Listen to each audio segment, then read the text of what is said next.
Well, good morning, ladies and gentlemen. Steve Collins coming to you from 29-degree San Antonio, Texas, the second most powerful, passionate, purposeful coach and speaker in the world.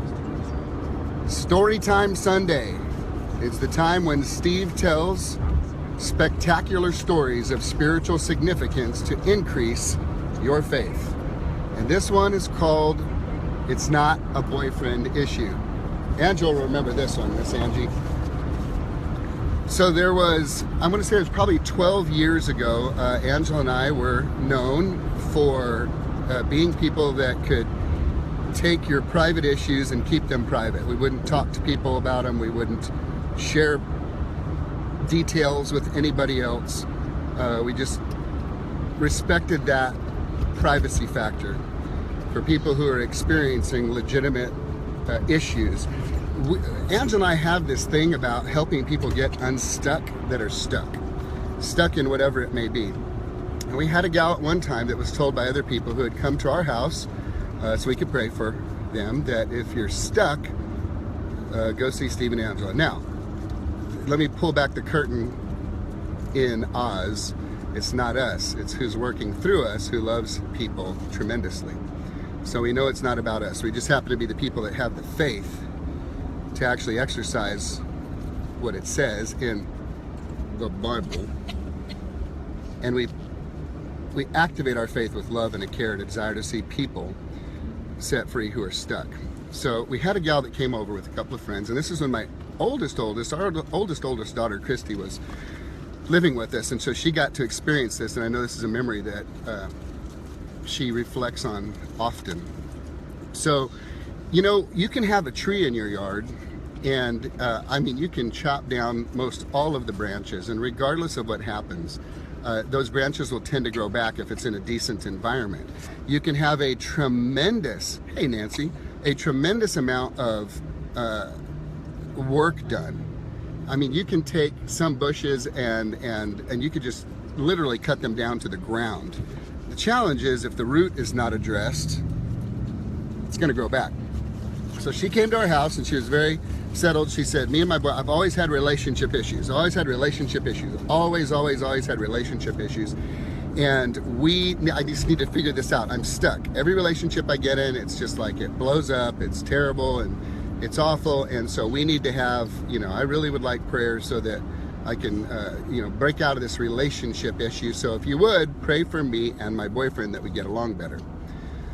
So one of the things Angela and I really have a lot of confidence in fact, it's one of the ways we start a lot of our prayers, is we say, God, our confidence is not so much in our ability to hear you. Our confidence is in your ability to be big and awesome enough to get the message through to us so that we can hear and know what to do. You know, they said something funny about Jesus. He said he only did what he saw and heard his Father say and do.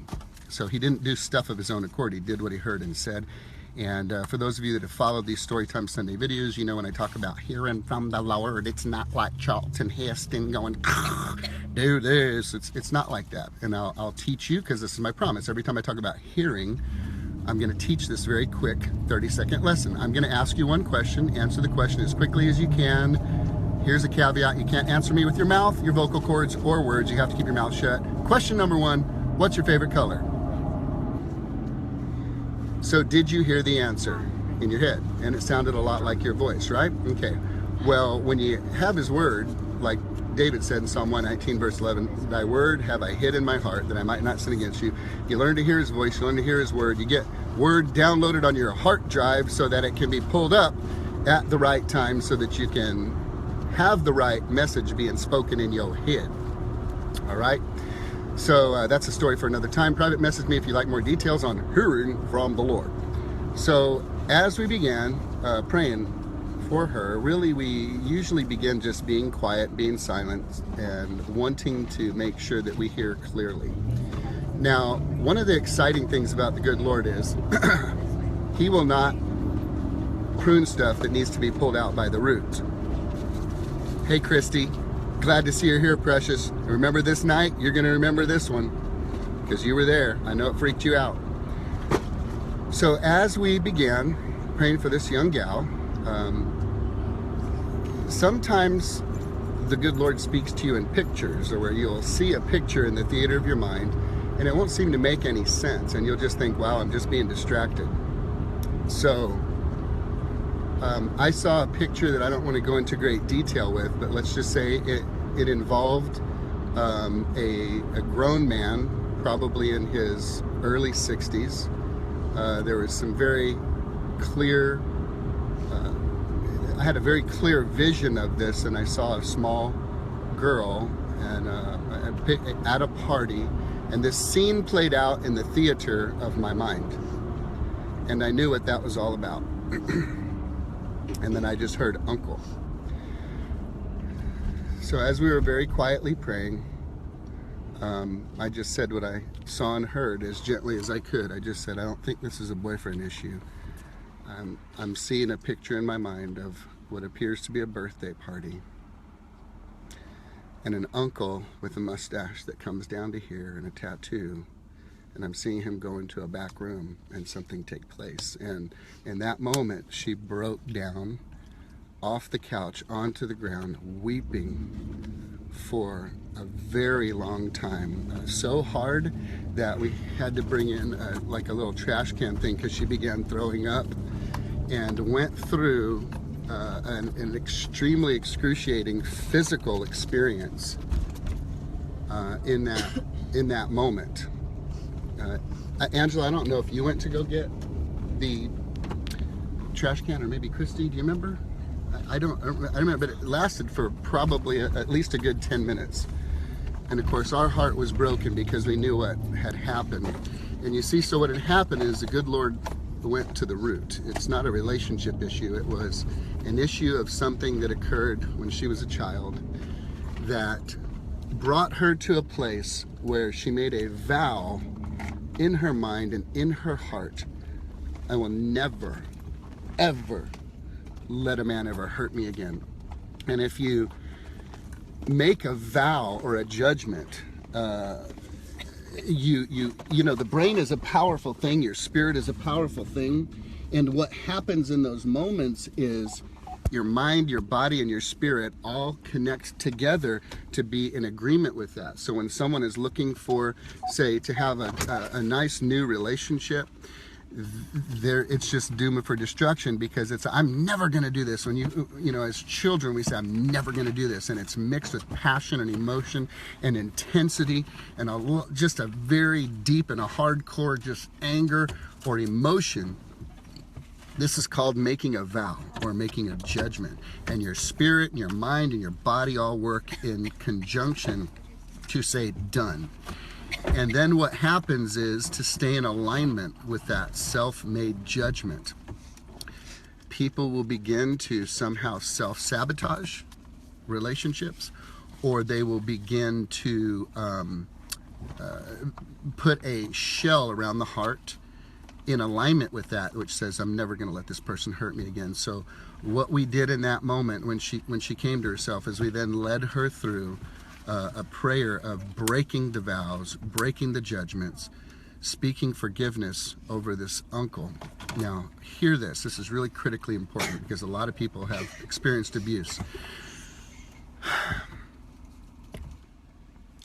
Forgiving someone is not saying, I'm okay with what you did to me now. Forgiving someone is not saying, we're good now. Forgiving someone is not saying, I no longer feel the pain when I think about this. Forgiving someone is not saying, we good. Forgiving someone is not saying, I've forgotten it and I'm doing great. No. The feelings may still be there.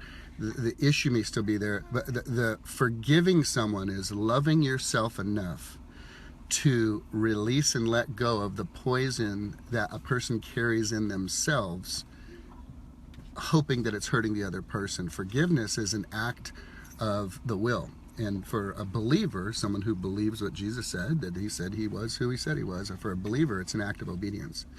It's an act of just releasing the other person so that you can go free, quite frankly. And so we led her through that forgiveness, and that broke, and that ushered in another cycle of just dramatic physical expression of weeping and throwing up, and just a deliverance for her going through. And several other things came out that I won't go into detail with, but had to deal with being involved with members of the same sex and stuff, and all kinds of stuff was broken, and there was freedom and there was liberty. And from that moment, she had been set free. And all the reports we got for the years after that were that she was just a completely different person, completely transformed. So, when you really seek the Lord out, he goes to the root, and he sets free and removes that root so that it will not grow back. So I'm gonna just suggest to you, if during this Christmas season, if you find yourself where there's a regular pattern that seems to be sabotaging your life, or where you find yourself stuck, or you find yourself just where you can't seem to break through, during this Christmas holiday, Angela and I are going to make ourselves available. Just send me a private message if you're available, and we will commit to pray for you to get your breakthrough and get you unstuck during this Christmas season, and see if you might also enjoy great liberty that comes, because whom the Son sets free is free indeed. Have a